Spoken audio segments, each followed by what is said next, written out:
Heading into a much more consistent weather pattern, except this time we're replacing our muggy, sticky air with a drier air mass. That's essentially going to shut off rain chances through the extended forecast, but allow us to cool quite efficiently for your morning lows, looking at low to mid 60s by the time you step out in the morning before we heat things up to the upper 80s, low 90s by the time we get to the afternoon. Here's the culprit for the weather change. This cold front draped across the deep portions of the Gulf. Unfortunately, it did not provide as much rain as we had hoped here in Bryan College Station, and that was much needed, especially when we take a look at September rainfall totals, only cashing in on 0.04 of an inch there at Easterwood Airport. It has been an extremely dry month for us here across the Brazos Valley, and because of that, drought is starting to creep back into the area. Watching for abnormally dry conditions mainly across the central and western portions of the area, even across Lee County, watching for moderate drought conditions. So I'm going to continue to keep tabs on this. The one real good thing that this cold front did was start to push out that muggy air into the Gulf and replace it with some drier air. You can see dew point change over the last 24 hours, 10 degrees.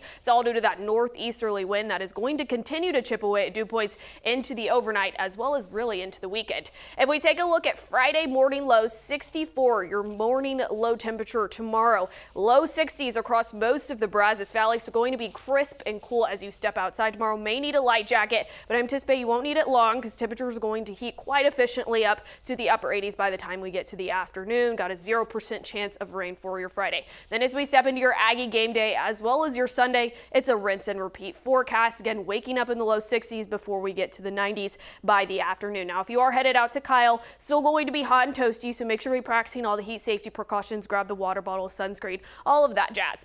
Now, I want to take us out to the tropics where we've been watching post-tropical cyclone now making an eastward turn into the eastern portions of Africa. But I want to take us closer to the eastern seaboard where we've got more of an active area. Watching tropical storm Roberto now moving northeast across the area, could find a Category 3 storm by the end of the weekend, but also a tropical disturbance that the National Hurricane Center has tagged with a 90% chance of development over the next 7 days, 80% over the next 48 hours. No concern for Texas or the Brazos Valley, but we're going to continue to keep tabs on how these two systems interact and the potential impacts for the eastern portions of the United States. As for your local 10-day forecast, 0 chance of rain through really the next 10 days. Sunshine is going to be a very common factor over the next few days or so. Temperature is going to be in the low 60s by the time you wake up before we heat things up to the low 90s, upper 80s by the afternoon.